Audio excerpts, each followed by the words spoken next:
या बातमीचे प्रायोजक आहेत हॉटेल रोहित। मराठा आंदोलक मनोज जरांगे पाटील यांनी देशमुख कुटुंबियांची घेतली भेट। हा जनतेचा मोर्चा आहे, वेगळेपण दाखवण्याची गरज नाहीये, जनतेबरोबर राहिलं पाहिजे। त्या आरोपींचे मर्डर झाला की नाही माहिती नाहीये, जे माहित नाही ते बोलत नाहीये। हा जनतेचा मोर्चा, सगळ्यांनी एकोपाने राहिले पाहिजे, नाहीतर गैर अर्थ निघतो। असे अनेक विषयावर मराठा आंदोलक मनोज जरांगे पाटील यांनी भाष्य केलं आहे। ते आज जिल्हाधिकारी कार्यालयात जाऊन ठिय्या आंदोलन करणार आहेत, मोर्चात सहभागी नाही होणार। नाही असं म्हणजे मला माहीत नाही, पण तुम्ही म्हणताय तर असं नाही व्हायला पाहिजे ना।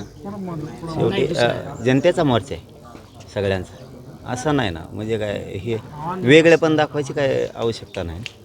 त्यांचं श्रेय ते करतायत, जनता करतायत म्हणून मानतायत, पण त्यात काही दुमत असंच जनतेबरोबर राहिलं पाहिजे। राजकीय नेत्याचा फेत्याचा काय संबंध आहे? जनतेचा मोर्चा जिल्ह्यातल्या सगळे सहभागी व्हायलेत, आम्ही पण व्हायलो, आम्ही सुद्धा कधी येत नाहीत मग यांच्यात।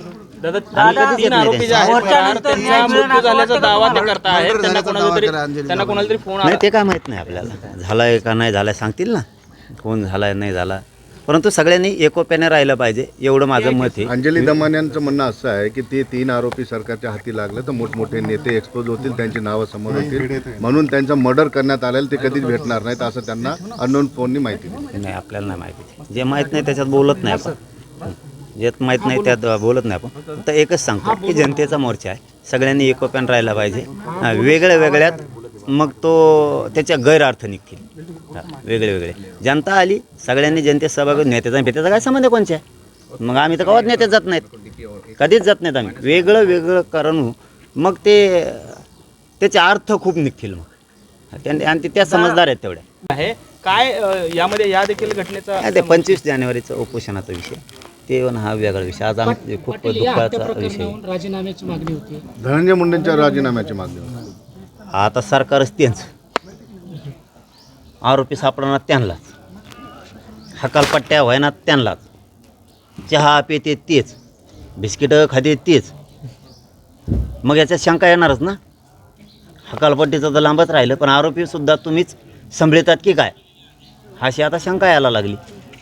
का नाही येणार? कारण 20 दिवस लागतात काय आरोपी धरायला? अरे बाबा, आमचे नुसते आंदोलनात गुन्हे झाले, ते JCBने फुलं टाकलेली, कुणी रिक्षा भोंगे लावले म्हणून सभेला चला चला चला चला चला म्हणायचे, त्यांच्यावर गुन्हे आहेत। JCBवाल्यावर आहेत, ट्रॅक्टरवाल्यावर आहेत, ट्रॅक्टर कम रोडवर आणलं म्हणून, मग काय आहे तिथं? आता गाड्याच नाही, ट्रॅक्टरात बसून आले म्हणून ते गुन्हे केलेत, लोक रोडवर बसले म्हणून गुन्हे दाखल केले, लोक आमरण उपोषणाला बसले म्हणून गुन्हे दाखल केले, साखळी उपोषणाला बसले म्हणून गुन्हे दाखल केले, काय काय आमच्यातल्या महिला तडीपार झाल्यात, तुम्ही मराठ्यासाठी का आंदोलन करता म्हणून। आणि लोक उचलले बी, 107 खाली नेले बा आमचे लोक, 2-2 दिवस 107 खाली, आणि यांच्यावर खंडणीचे आहेत, खुनाचे आहेत, 302चे आहेत, जमिनी बळी केलेले आहेत, कोणाला मारहाण केलेले आहेत, तरी धरीत नाहीत। म्हणजे आमचे साधे लोक सामाजिक लोकशाही मार्गाने केलेल्या आंदोलनासुद्धा गुन्ह्यात आत टाकलेत, आत दंड दिलेत।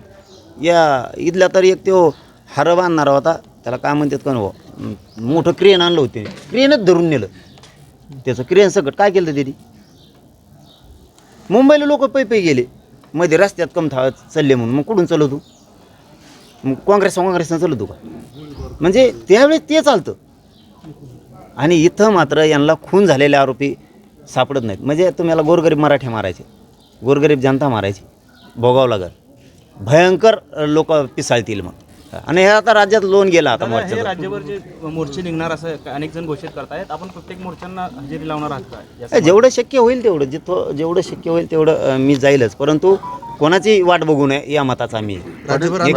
हा 100% सगळ्या आजपासून सगळ्या जिल्ह्यात, राज्यातल्या सगळ्या जिल्ह्यात बैठका घेऊन आपण आपल्याच बैठका घ्यायच्या आणि तारीख ठरवायची, आणि मोर्चे जिल्हाभर काढायला सुरुवात करायची। हे लोन राज्यभर गेलं पाहिजे, कोणाची वाट बघायची नाही, बैठकीला येणार आहे, मोर्चाला येणार आहे, धनाधन जनतेनं सुरू करायचं। एक लिकेन आपल्याला हक दिली बापाच्या न्यायासाठी, तिला महाराष्ट्रातल्या लोकांनी सगळ्यांनी लेख मानावं, तिच्या डोळ्यात पाणी, तिला न्याय देण्याचं आपण सगळ्यांनी काम करावं, ही सगळ्यांना विनंती। हटणार नाही, न्याय मिळेपर्यंत आम्ही हटणार नाही, कसलंच हटणार नाही। पाटील, काय मोर्चामध्ये सर्व समाजाचे घटक सामील होणार आहे, राजकीय नेत्यांचे सर्व पक्षाचे लोक येणार आहेत, तुम्हाला असं वाटतंय सरकारवर हा एक दबाव निर्माण करणं गरजेचं आहे? मग ते सरकारच कसलं? एवढी जनता जर आक्रोशानं रस्त्यावरती येते आणि ते जर भावनाच जाणून घेणार नसले, आक्रोश जाणून घेणार, मग सरकारच कसलं आहे. मग तर ते गुंडगिरी आणि मोठमोठ्याल्या साखळ्या चालवायच्या, मग वसुली करायची का काय. निवडणुकीतले खर्च झाला आहे तिची. कालच एका सरपंचाला हो ते झालं आहे, परभणीचं मॅटर झालं आहे, राजगुरूला झालं आहे, कल्याणमध्ये झालं आहे, आंबडमध्ये त्या घाडगे मुलींचं झालं आहे.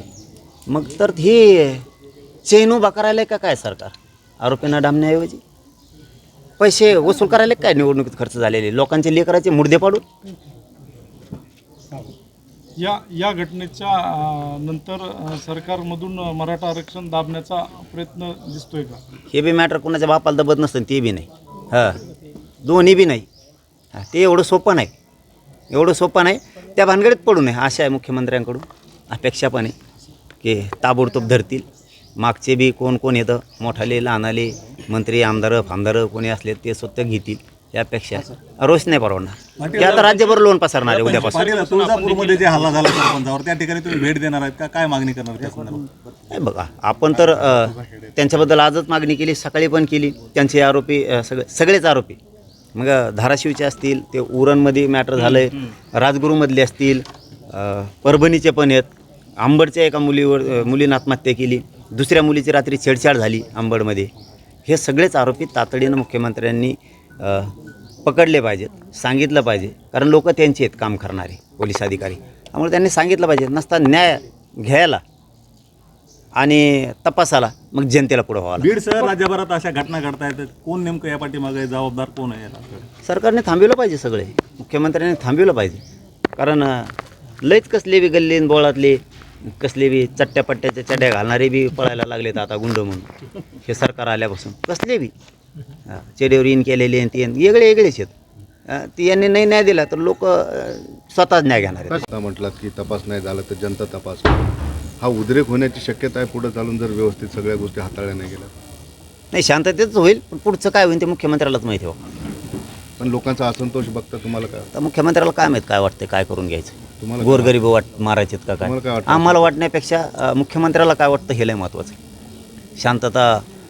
शांततेत लोकांना मागण्या करू द्यायच्या नाही, त्यांच्यावर गुन्हे दाखल करायचे, रस्त्यावर बसले म्हणून गुन्हे दाखल करायचे आणि गोरगरिबांच्या लेकराचे मर्डर करायचे आणि लोक त्यांचे, सरकारमध्ये त्यांच्याच, चालक त्यांचेच, सगळ्या टोळ्या सक्रिय व्हायला लागल्यात आता.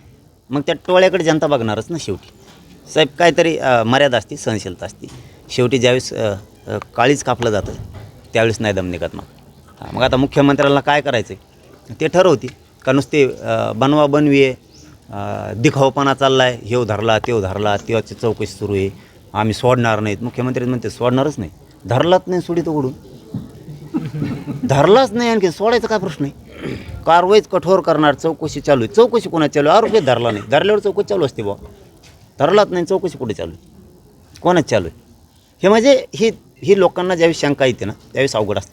परंतु आमचे मुख्यमंत्र्यांकडं विनंतीपूर्वक म्हणणं आहे की लोकांच्या अपेक्षा आहेत, तुम्ही न्याय देताल तुम्ही उचलून फेका आणि ज्याचा तेव कार्यकर्ता आहे त्यालाच टाका, मग जाऊ द्या. मग भला मोठा का नेता असा ना देऊ, मग ती पटकून तरी सांगन कुठं आहे म्हणून.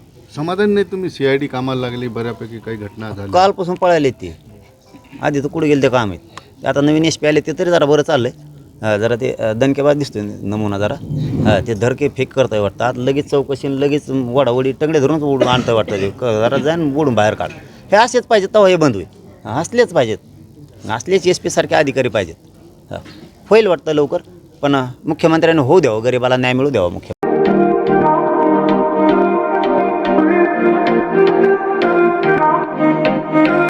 सोलापुरात व्हेज नॉन व्हेज जेवण मिळण्याचं एकमेव ठिकाण हॉटेल रोहित. चवीला टेस्ट, हॉटेल रोहितचे जेवण बेस्ट. बर्थडे पार्टी, कार्यक्रम, विविध पार्टींचे ऑर्डर्स ही स्वीकारले जातील. ग्राहकांसाठी खास पार्सलची सोय. आमचा पत्ता हॉटेल रोहित, 7 रस्ता अपोजिट कारीगर पेट्रोल पंप, सोलापूर.